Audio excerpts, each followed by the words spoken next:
Okay, so let's talk about bar chords. Bar chords are based around E's and A's. I'm just going to move this camera in, I think. No, I'll do that in a minute. I'll just talk to you first. Bar chords are based, there's a number of things that you can do, but they're essentially, the fundamental ones are based around E shapes and A shapes, okay? Now what happens when you play a bar chord is, here's the nut of the guitar, or the neck, and here's the bridge, the saddle, if you will, both really. And that length between the nut and the saddle is the scale length. Now what you do when you put a capo on is you shorten the scale length and you get different sound, and you can move your chords. It's the same thing with your bar chord. It's doing exactly the same thing. This finger, your barring finger, is literally taking the place of this nut, and it comes up in between the gaps, obviously, because you can't play on the metal. So it's in between the gaps. Let's pick that up there. In between the gap, second fret, third fret, fourth fret, fifth fret, and so on and so forth. You don't generally go past the seventh on most guitars. Generally, I mean you can, but it gets really, really squidgy up there. It's too tight. So you're mostly kind of down this end with bar chords, and that's what it's doing. It's taking the place of the nut. It's moving everything up. So if you play an E like this, actually I'm going to pull that in a little bit down here. Where does that want to be? Maybe even closer still. There you go.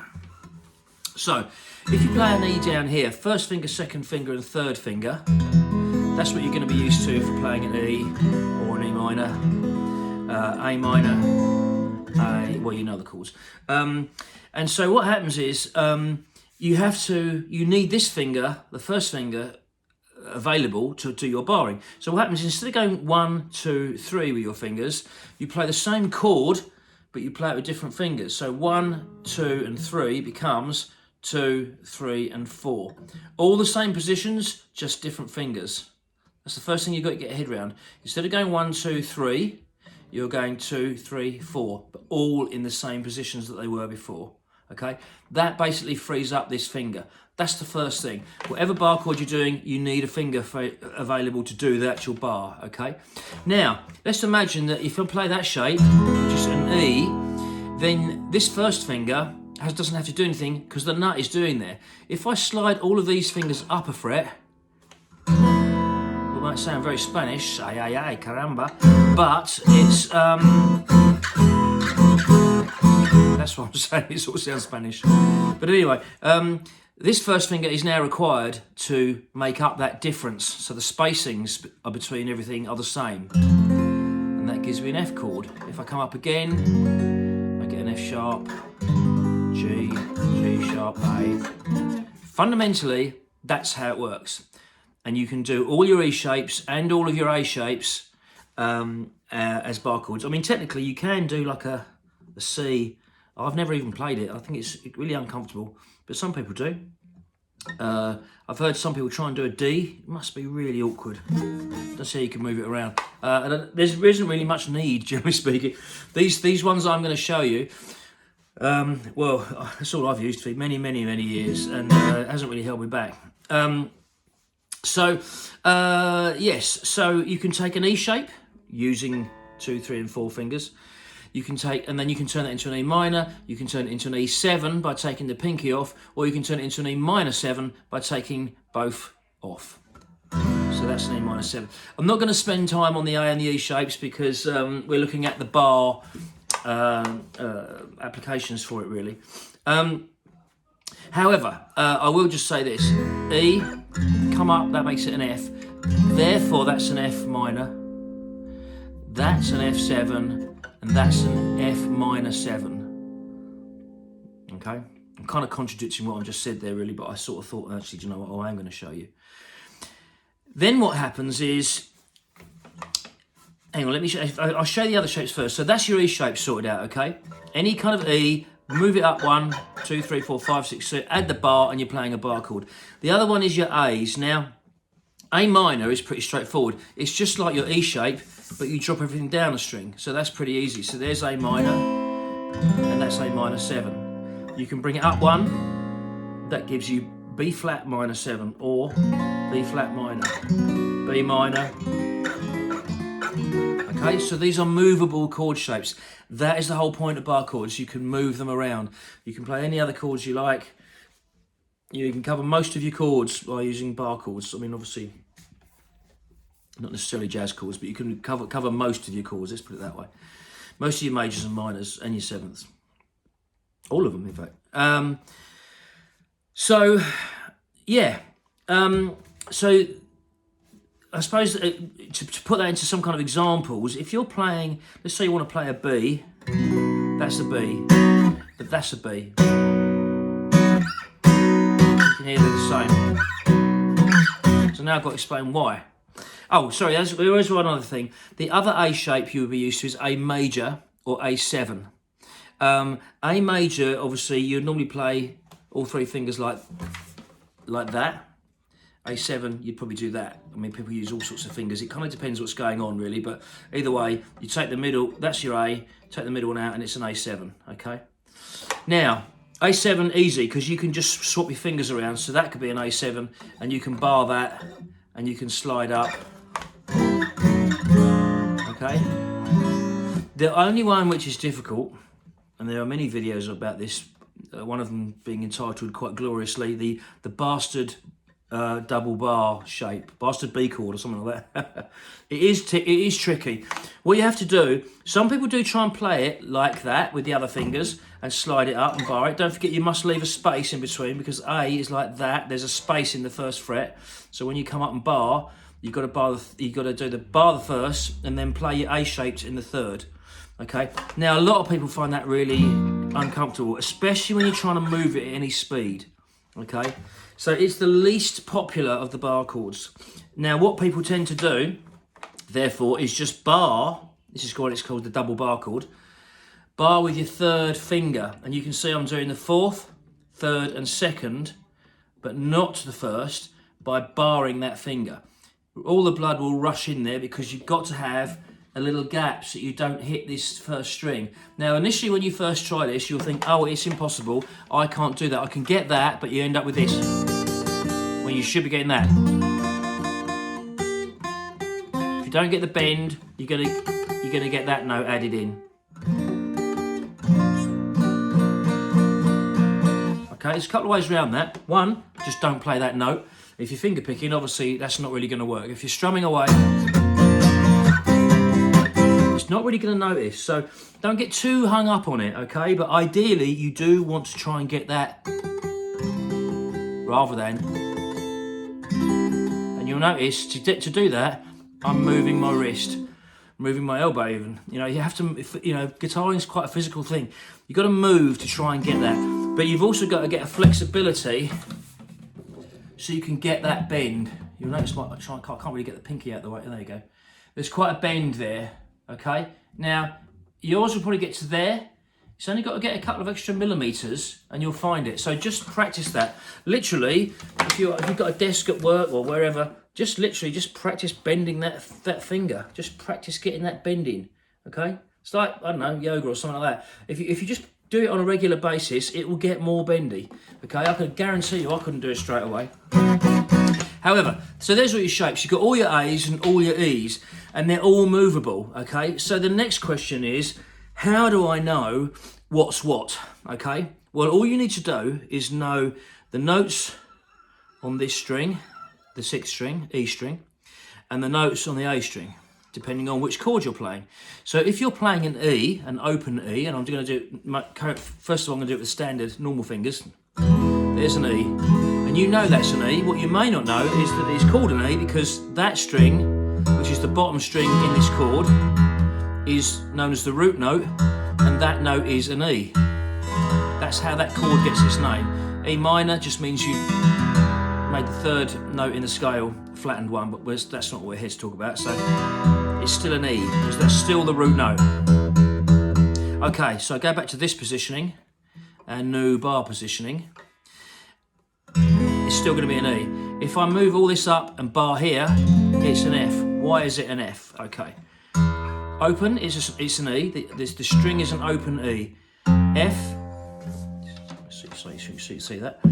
F, F sharp, G, G sharp, A sharp, B, C. There's no sharps between B and C, sharps and flats between B and C, and there's none between E and F. Okay, I can provide a chord sheet that shows all this. Okay, don't get hung up on the theory. You just need to know it. Okay, now on the chord on the not chord chart, on the neck chart that I'm going to send over, E, F, F sharp. You'll see it says on the chart it's blank. Okay, and that's because this could be known as F sharp, but it could also be known as G flat. Sharp is when something comes up, flattened is when it goes down. Okay, so technically this is F, this is F sharp, this is also G, but this is also, go back it down, G flat. So this, if you saw it on a diagram, would have F sharp stroke G flat. Well, obviously that's an awful lot of characters to fill in on a chart which has got loads of stuff going on, so they just leave it blank. So that's the piece of knowledge you need. F sharp is also known as G flat. You can call it whichever you prefer. They tend to be known more as sharps, although the B is often known as a B flat. Don't know why, it's just one of them things. Okay, so that's how you know. The root note denotes what you're playing. So if I said let's find a G sharp on the E string. E, F, F sharp, G, G sharp. Therefore you bar there, and it's important that you play an E shape because your root note is on the E string, on the 6th string. Okay, this takes a couple of goes for most people to get their heads around this. Okay, so pause, rewind, pause, rewind. So there's G sharp. And to make it a minor, it's exactly the same if you were playing an open chord. You just take that finger off, and that's a minor. So it's an E or an E minor. In this case, because we moved up here, it's a G sharp or a G sharp minor. Okay, so everything can be moved, and depending on what you're playing, how far up your finger is, because it tells you what chord you're playing, and this tells you what shape you're playing, which obviously adds to that. Okay, now let's just say we're counting on the A string. So this one goes A, B flat or B, A sharp or B flat, sorry. I haven't had enough tea today. B, C, because there's no sharps or flats between B and C. I'll start again. A sharp or B flat, B, C, C sharp, D, D sharp, also known as E flat, usually, funnily enough, and E. There's your low E on the 6th string, there's your high E, an octave higher, on your 5th string. Okay? So, if we're now looking at the notes on this string, we bar in the same place, the same way, because we can only put our finger across there, but we now have to go to A shapes. So let's just say I wanted B minor, which is one that's going to come up a lot. There's A minor, B flat minor, B minor.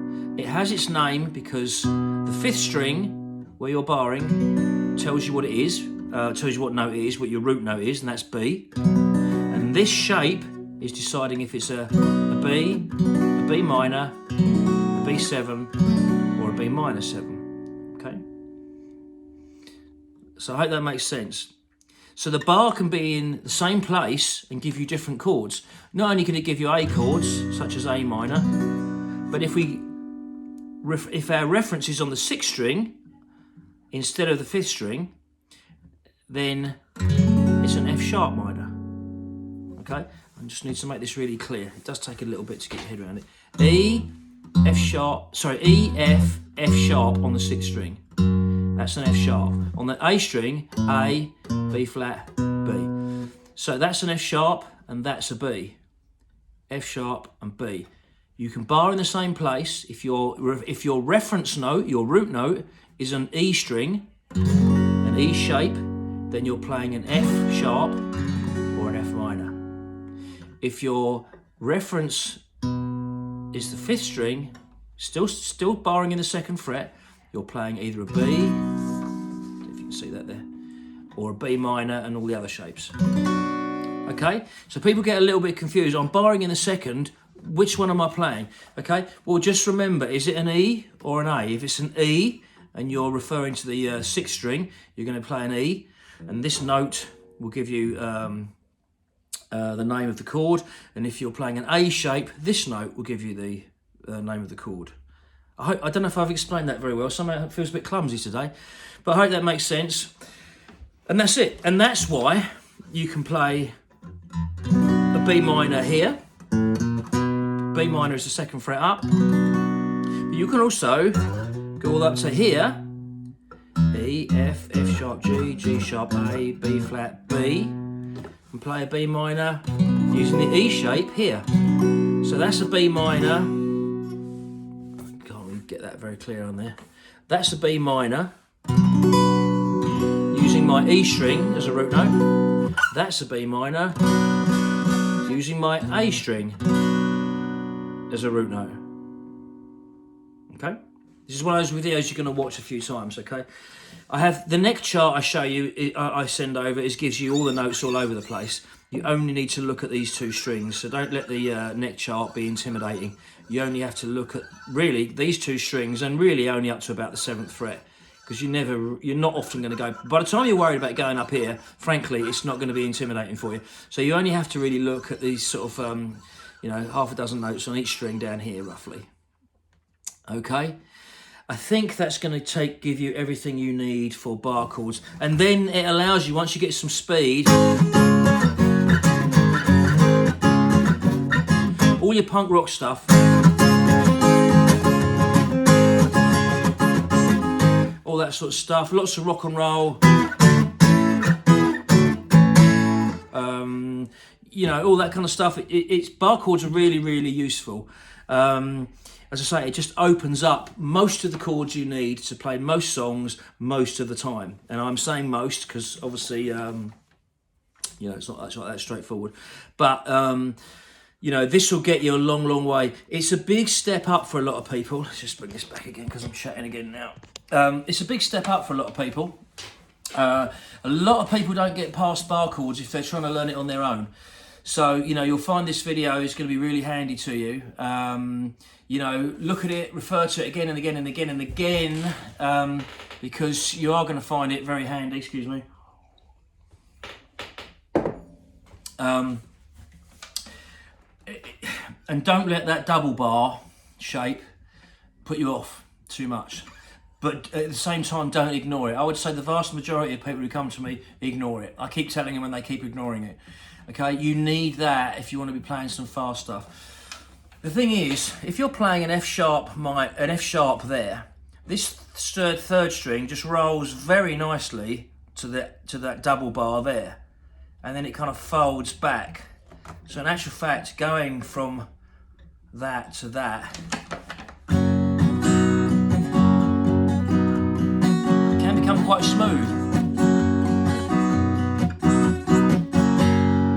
Okay. Another thing I'm going to tell you quickly about bar chords is, another reason for playing them is you get control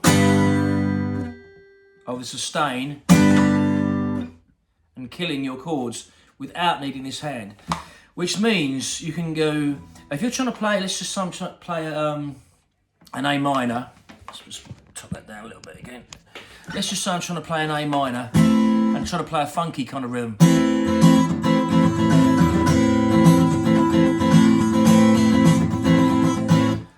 I can kill these 3 strings, but I can only kill those 3 strings. The ones that are open in an open chord are still open. If I try and play that A minor now as a bar chord, I've got a lot more control over it. Same with reggae.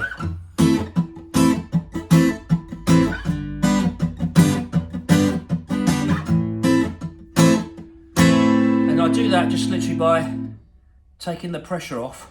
If you've done percussive strumming with me, you'll know exactly what I mean. You just take the pressure off, so you actually just got a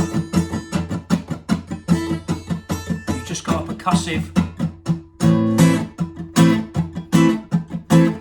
So mostly, just for the reggae, this isn't really what we're supposed to be doing, but hey, you know, I'm just percussive strumming it.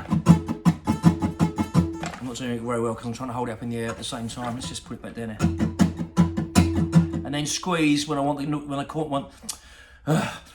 chord to ring out. So percussive, and then I'll squeeze it. and squeeze it, bam, bam, bam, bam. And it's the same with funk.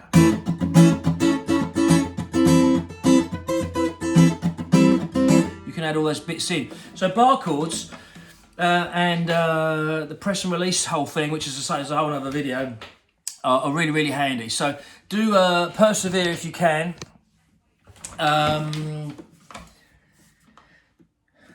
They're not that hard. I'm just trying to think if there's anything else you need to know. They're going to buzz a little bit first. I think the main thing to realise is perhaps that you got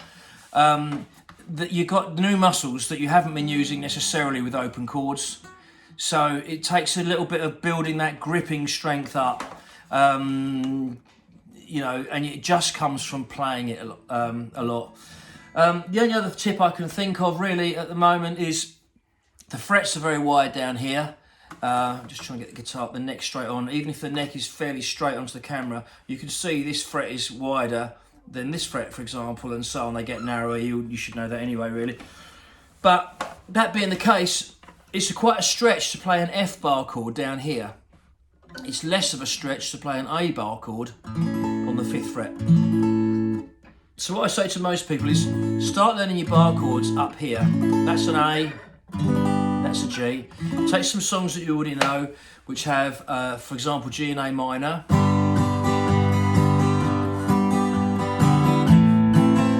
And do it the bar chord. So G, up 2 frets into a minor shape.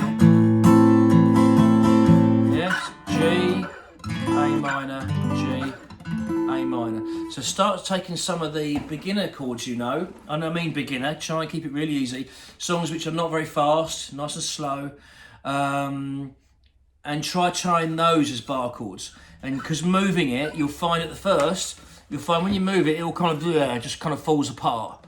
Okay, it takes a while to get that kind of rigidity in the hand, so when you slide it up and down, the muscles hold together. Okay, it's not impossible. Pretty much everyone who sticks with it does it. It just takes a bit of time. It's a whole new muscle set of a set of muscle memory, if you like, and a set of muscles you've got to build up to do that. Okay, so these are movable chords. They can seem quite tricky at first. A lot of people give up. A lot of people want to give up. But with this sort of video, I really think you should be absolutely fine. I'm sorry it's long. I've just clocked it. This is like nearly 23 minutes already.